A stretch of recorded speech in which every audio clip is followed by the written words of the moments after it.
let's start out with Michelle Kaufman. Go ahead, Michelle. Hey, Vlatko. Welcome to my town. I'm sorry about the weather.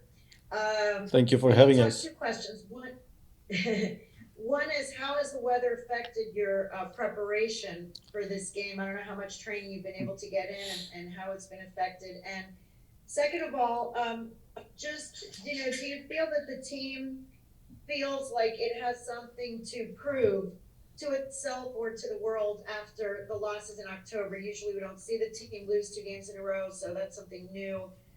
What is the team's mentality and hunger level going into this game, even though it's only a friendly? Thank you. Yeah, so first, in terms of the weather, we were able to squeeze the trainings in, and I thought we made the most out of it, and very happy with the way training went and the preparation went.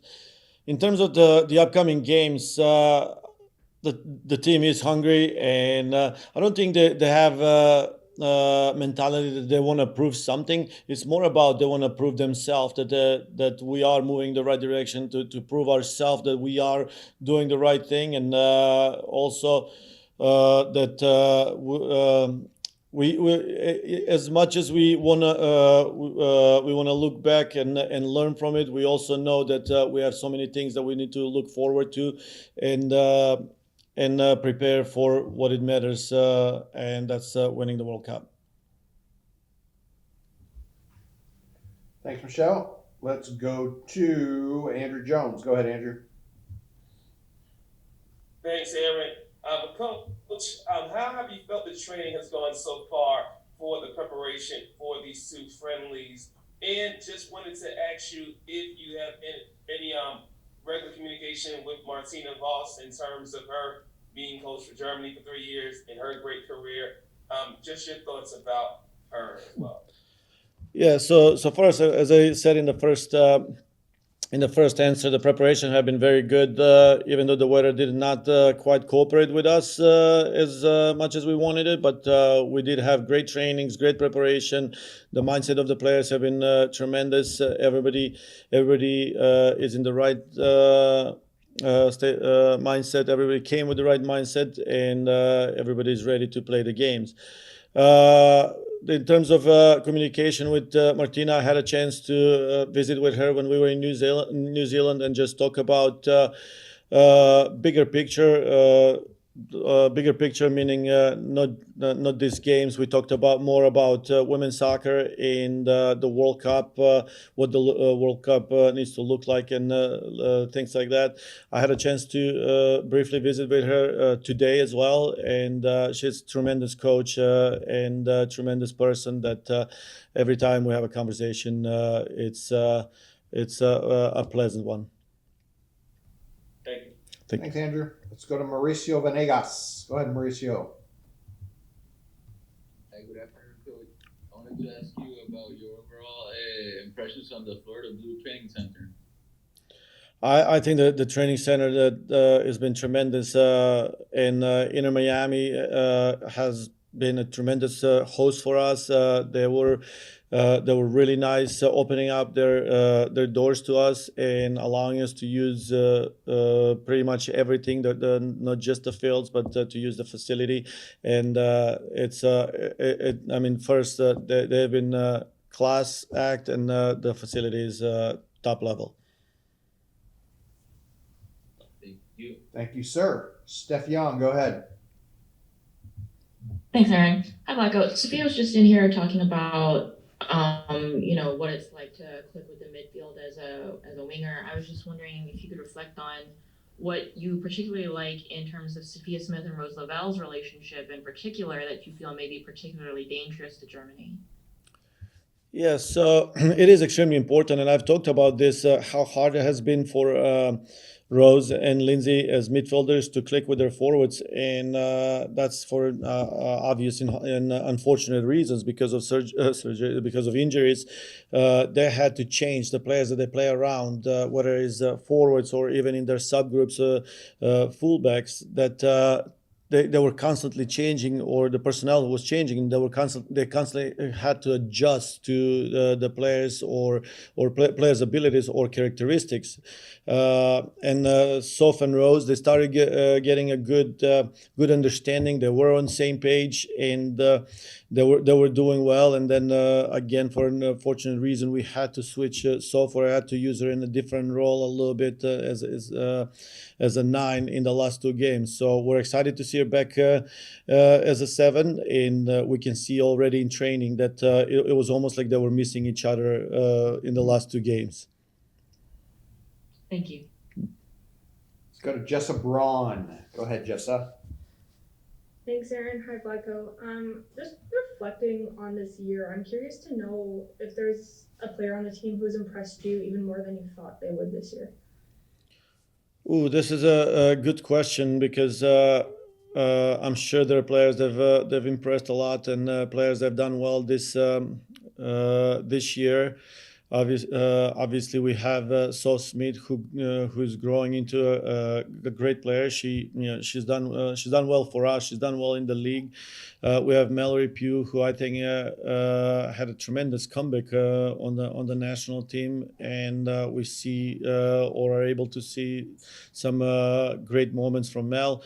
I have to say, and I have to give a lot of credit to Alex as well, who did not accept the fact that not being on the national team is something that she's going to take it, and she proved to everyone that she's still a world-class player. Some of the young ones that I feel have done well. I mean, Naomi Girma is someone, and this is not. I don't feel like I'm saying. I don't think I'm saying something new. It's There's a reason she won the award as a Defender of the Year. There's a reason she's starting on our team as well, and that's because she is growing into great players. So a lot of these players have done well, and they're in good form, and hopefully they're going to continue doing well for us. Great, thank you. Let's go to Jason Anderson. Go ahead, Jason. Hi, Vlatko. Thanks for speaking with us today.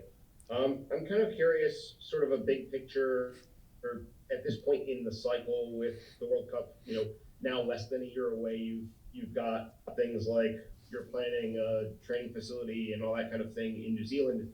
How much room is there for evolution, or at least small changes within your game model with regard to maybe fitting in the players that are coming through versus trying to bed in, like, this is what we're going to do come World Cup, like everyone needs to start kind of rehearsing for that now? Yes. So first, the evolution of the game model is going to happen. It's going to happen not because we there's something that we wanted to do and we did it, and now we feel that the evolution needs to happen. It's going to happen because we haven't even accomplished what we wanted to do to begin with. We're still in the process of building our game model, and I've said this before, that we are moving in the right direction, or we were moving in the right direction, but for unfortunate reasons, like injuries, there were setbacks there.